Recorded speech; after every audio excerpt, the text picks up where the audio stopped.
हरि शरणम, हरि शरणम, हरि शरणम। थोड़ा रिवीजन कर लें जो हमने अभी तक किया है। सबसे पहले हमने अपने सामने एक प्रश्न रखा कि सत्संग क्या है, सत्संग से हमें क्या मिलता है, सत्संग क्यों जरूरी है और सत्संग के क्या क्या उपाय हैं। सत्संग से जो हमारे लक्ष्य है उसकी प्राप्ति में क्या क्या अड़चनें आती हैं, ये भी सत्संग से हमें पता चल जाता है। तो सत्संग के कई कई उपाय हैं, 6 उपाय, उन पर बात हुई। और जो इसमें 6वां उपाय था मूक सत्संग का, वो बहुत ही स्वाभाविक, हाईली रिकमेंडेड फ्रॉम सेजेस, और उसमें बहुत बहुत सी चीज़ें आ गई। उनमें हमने थोड़ा और डेप्थ में जाके कई कई सैंपल वीडियोस बनाए जिनसे हमें एक थोड़ा पता चले कि वो करना कैसे है, उसकी भूमिका क्या है, उसके तरीके क्या हैं, और जब करते हैं तो उसमें क्या क्या दिक्कतें आती हैं, उसके सिमुलेट करने की कोशिश की गई है। और जो जो दिक्कतें आती हैं उनके क्या क्या उपाय हैं, तो उसको और भी उसमें डेप्थ तो बहुत है, अलग अलग एंगल से बार बार ले लेंगे। या इसमें जो अभी तक चीज़ें कवर की उसमें कुछ दिक्कतें आई, कुछ प्रश्न उठे, कुछ संशय आए, कुछ शब्द कठिन लगे, ये सब हम कमेंट्स में डाल सकते हैं। तो जैसे जैसे टाइम मिलेगा, मौका लगेगा, तो उनको थोड़ा इकट्ठा करके उन पे वीडियो बनाए जा सकते हैं। अभी आगे थोड़ा सा सत्संग पे और विचार करते हैं गहराई से। तो सत्संग क्या है, सत्संग से हमें क्या मिलता है। देखो, सत्संग का हमने सीधा सीधा मतलब सामने रखा कि सत का संग, जो कि मूक सत्संग में हमें साफ साफ देखने को मिलती है कि जब हम सब प्रयास छोड़ देते हैं तो जो तत्व है, जो हमारा आधार है, तो जो आधार है जिससे हम सपोर्टेड हैं, जब हम सब प्रयास छोड़ देते हैं तो उसमें शांत हो जाते हैं। जाने अनजाने अज्ञान में, नींद में तो होते ही हैं, पर अभी जान के सब प्रयास छोड़ते हैं तो उसमें शांत हो जाते हैं। अब कितने क्षण शांत हुए, कोई सक्सेसफुल हुआ नहीं हुआ, या ऊपर की बातों में उलझ गया, कुछ अड़चने आई, विचार आए, तो उन सब को भी कैसे कैसे हैंडल करना, ये भी एक सत्संग का हिस्सा ही है। तो दूसरा सत्संग का अर्थ हमने क्या समझा कि अपनी समस्या पर, अपने दुख पर, अपनी वस्तु स्थिति पर विचार करना। तो ये सत्संग को हमने सबसे पहला प्रयास का, सबसे पहला पुरुषार्थ का, वो सबसे जरूरी। और मोटी मोटी इससे हमें 2 चीज़ें मिलती। एक तो अपने लक्ष्य की, वास्तविक लक्ष्य की पहचान होती है, और हमें उस लक्ष्य प्राप्ति में क्या क्या बाधाएं हैं, जो बाधाएं इसी क्षण से चालू होती हैं, अभी ही हैं। रादर सत्संग में देखा जाए तो अप्रोच है हमारी अभी की जो समस्याएं, अभी जो हमारे मन में एक प्रकार का दुख है, भारीपन है, या कोई तकलीफ है, स्ट्रेस है, चिंता है, भय है, या किसी भी प्रकार का कुछ पुल है, आकर्षण है, ओवर थिंकिंग हो रही है, व्यर्थ चिंतन हो रहा है, चंचलता है, किसी चीज़ पे फोकस नहीं कर पाते हैं, किसी चीज़ में मन नहीं लगता ज़्यादा देर तक, रिलेशनशिप इश्यूज़ हैं। रिलेशनशिप इश्यूज़ मतलब कि हमें किसी व्यक्ति के कारण डिस्टर्बेंस है, चाहे वो हमारा पति हो, पत्नी हो या दूर दराज का हो, ऑफिस में कोई हो, तो हम में जहाँ लगता है कि हम अपने कारण से नहीं, पर किसी और के कारण से दुखी है। वो दुख तो है, किसी और के कारण से है। भले ही हम किसी के मर जाने से दुखी हैं, मोह है, तो दुख है, चाहे किसी के चले जाने का हो या किसी की ज़िंदगी में आ जाने का हो जिससे द्वेष हो, उसके साथ नहीं रहना चाहते हैं पर रहना पड़ रहा है। मजबूरी का नाम दुख है, मजबूरी में किए गए काम का नाम मजदूरी है, उसका दुख है। किसी जॉब में है, पसंद नहीं है वो जॉब, फिर भी करना पड़ रहा है रोजी रोटी के लिए, तो मजबूरी में काम करना दुख हो गया। और मजबूरी में मन लगता नहीं है तो स्ट्रेस हो गया, थकान ज़्यादा हो रही, तो किसी न किसी प्रकार का दुख है। तो सत्संग से हम क्या कर रहे हैं, इस दुख को समझने की चेष्टा कर रहे हैं, दुख को दूर करने की चेष्टा कर रहे हैं, दुख के उपाय खोज रहे हैं, जो भी स्वाभाविक उपाय हैं। और इस दुख से हट के जो हमारी स्वाभाविक स्थिति है, भले ही कुछ क्षणों के लिए कभी आई, कभी कुछ ज़्यादा देर के लिए आई, उसकी जो याद है, एट होम वाली जो फीलिंग है, उस एक अवस्था की, निश्चिंतता की, निर्भयता की, स्वाधीनता की, कि किसी भी प्रकार की हमें कोई बंधन ना हो, गुलामी ना हो, स्वतंत्रता हो, पूर्ण स्वतंत्रता हो, और थोड़ी देर के लिए हो, हमेशा के लिए हो।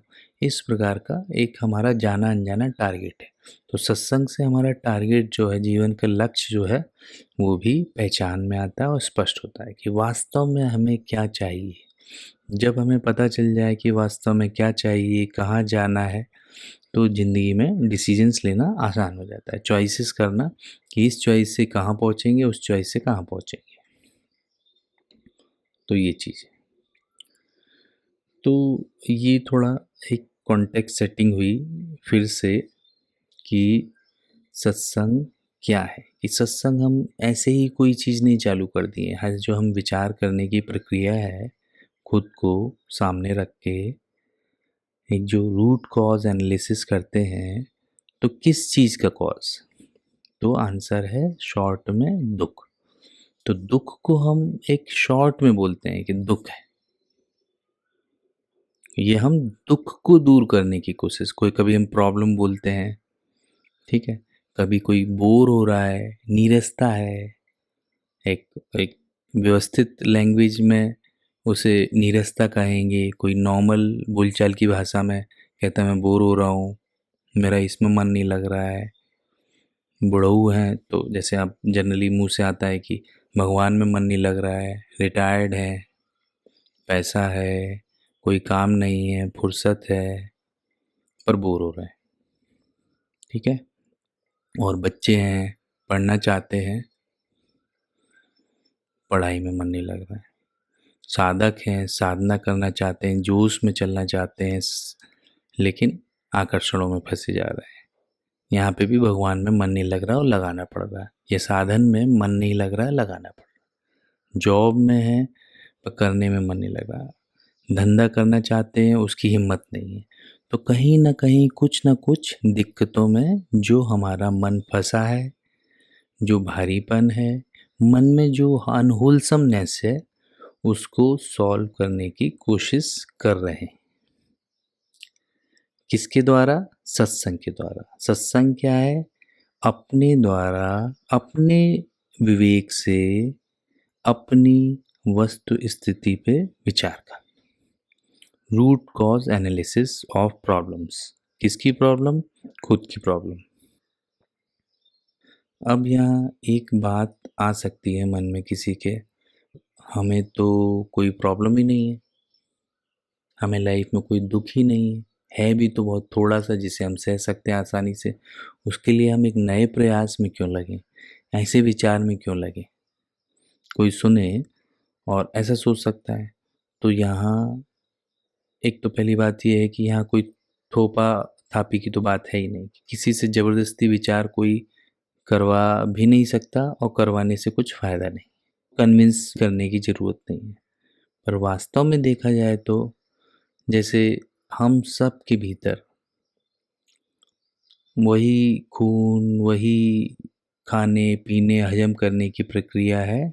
ऐसे ही हमारे मन में जो विकार हैं वो एक आदमी के नहीं है, ज़्यादातर लोगों के वैसे ही विकार हैं। कुछ ना कुछ हमारे दुख सुख इसके मिश्रण की मनोस्थिति रहती है, तभी हमें ये मनुष्य जन्म मिलता है, ताकि हम ये सब समस्याएं अपनी समझ सके, सॉल्व कर सके।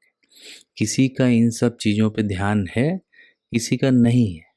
तो जिन्हें लगता है कि हमारे जीवन में कोई दुख नहीं है, तो वो अभी थोड़े समय की बात है।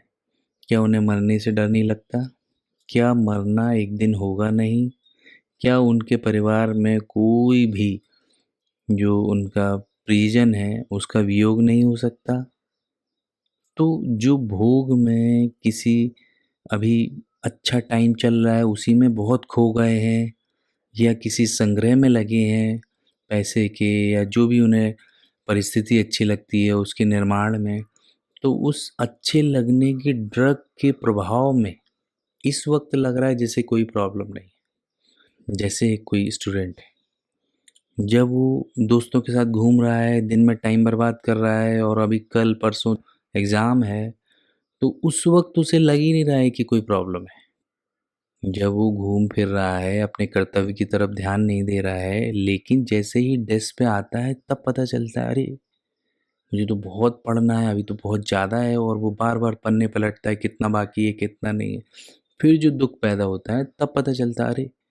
तो ऐसे ही कई लोग को लगता है कि हमारे तो मन में कोई समस्या नहीं है। तो मतलब उन्हें मन क्या है, किस चिड़िया का नाम है, ये हमें पता ही नहीं। बेहोशी है। तो इसलिए कई बार कई संतों ने, बुद्धों ने सबसे पहले तो एक यही बताया है कि माइंडफुलनेस, बेहोशी को दूर करना।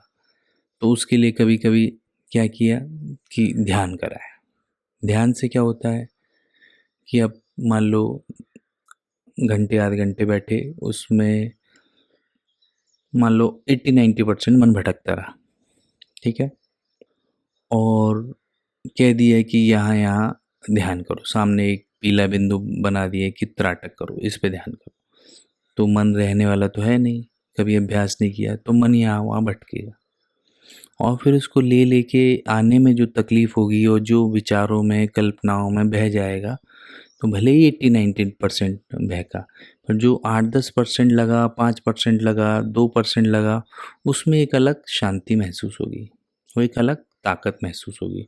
तो उसका फर्स्ट हैंड एक्सपीरियंस करता है व्यक्ति, तो जिससे उसे पता चलता है कि जैसे मैं जी रहा था, जो कर रहा था, उसके अलावा भी जिंदगी है। Number one. नंबर टू, जब जब वो भटका, वो जिस ढंग से लाया, जिस ढंग से उसने रिएक्शन की या जो की, उसमें एक स्ट्रेस, उसमें एक दिक्कत महसूस हुई, तब उसे मन का पता चला। ज़िंदगी में हम जब कुछ चैलेंज लेते हैं, कुछ काम करते हैं, कुछ ध्यान करते हैं, तो हमें हमारे भीतर क्या-क्या दिक्कतें हैं वो पता चलती। हम कोई चैलेंज ना लें, करें भी जो थोड़ा-थोड़ा बेसिक आदत पड़ गई है, वैसे कंफर्ट ज़ोन में रहें, तो हमारे मन में क्या-क्या समस्याएँ हैं, हमें क्या-क्या दुःख है, ये पता ही नहीं चलता। ध्यान से थोड़ा होश आता है। मन कितनी बार भटका, क्या हुआ, पता चलता है कि भैया मन तो हमारे वश में है ही नहीं। तो ये जो ज्ञान होता है ना कि मन हमारे वश में है ही नहीं, तो जब हमें कुछ काम करना है वो हमारे लिए अवेलेबल ही नहीं है, तो सत्संग हम क्या करें, विचार क्या करें? तो सत्संग और विचार करने के लिए भी हमें अपना मन अपने पास तो चाहिए, अवेलेबल तो चाहिए, होश तो चाहिए। तो जो लोग बोलते हैं कि जैसे कि हमारे को कोई प्रॉब्लम नहीं है, हमारा मन नहीं, हम क्यों इतना परिश्रम करें अध्यात्म में या किसी और चीज़ में खुद के ऊपर काम करने का, तो वो अभी बहुत ही बेसिक स्टेज में है कि अभी समझ ही नहीं पा रहे हैं कि प्रॉब्लम क्या है लाइफ में। तो जिसलिए जिनको कभी जो भगवान की कृपा से दुख मिलता है, डिफ़िकल्ट सिचुएशन मिलती है, चैलेंज मिलता है, या खुद ले लेते हैं, तो थोड़ा और आगे की तरफ बढ़ रहे हैं, कुछ कदम आगे बढ़े हैं लाइफ में, धर्म में, ईश्वर के रास्ते, कि उन्होंने ये समझा है कि लाइफ जो ये है यही की यही लाइफ नहीं है, इसमें बड़ा दुख है। आज ठीक लग रहा है, कल कैसा लगे पता नहीं, कल कितने लोग साथ रहें नहीं रहें, क्या नई समस्या आ जाए पता नहीं। तो जीवन में कई कई एंगल से दुख आ सकता है, और सबसे बड़ा दुख जो हमारा मन है, इसमें ही तरह तरह की इच्छाएं पैदा होती रहती हैं, उसी से कई कई विकार पैदा होते रहते हैं। विकार यानी विकृतियां, मन की विकृतियां। तो स्वाभाविक नहीं है मन, सहज नहीं है, शांत नहीं है, अशांत है। और जब जब अशांत है, चंचल है, बेचैन है, तो अच्छा लगता है क्या? नहीं लगता है। तो इस बेचैनी के लिए जो हम पुरुषार्थ कर रहे हैं, जो हम जानने की कोशिश कर रहे हैं कि बेचैनी क्यों है, ये खालीपन क्यों है, नीरसता क्यों है, कैसे है, कहाँ है, कब रहती है, कब चली जाती है, तो इस पूरे अध्ययन को ही हम अध्यात्म कहते हैं। और अपने मन पर काम करने को ही साधना कहते हैं। तो यहाँ पर एक बात हुई कि अध्यात्म क्या है और हमें किस समस्या पे काम करना है, कि मन हमारा बिगड़ा हुआ है, वश में नहीं है, एकाग्र नहीं है, चंचल है, अवेलेबल ही नहीं है। पहली चीज़ तो ये है किसी भी एनालिसिस के लिए। तो उसके लिए मूक सत्संग है, कुछ ध्यान है, माइंडफुलनेस मेडिटेशन वगैरह है। तो इनसे हम धीरे धीरे अपने मन को अपनी ओर समस्या पे काम करने के लिए, चिंतन करने के लिए ला सकते हैं। अभी इस चिंतन को यहीं विराम देते हैं, फिर आगे और करेंगे डिटेल में धीरे धीरे। हरि शरणम, हरि शरणम, हरि शरणम।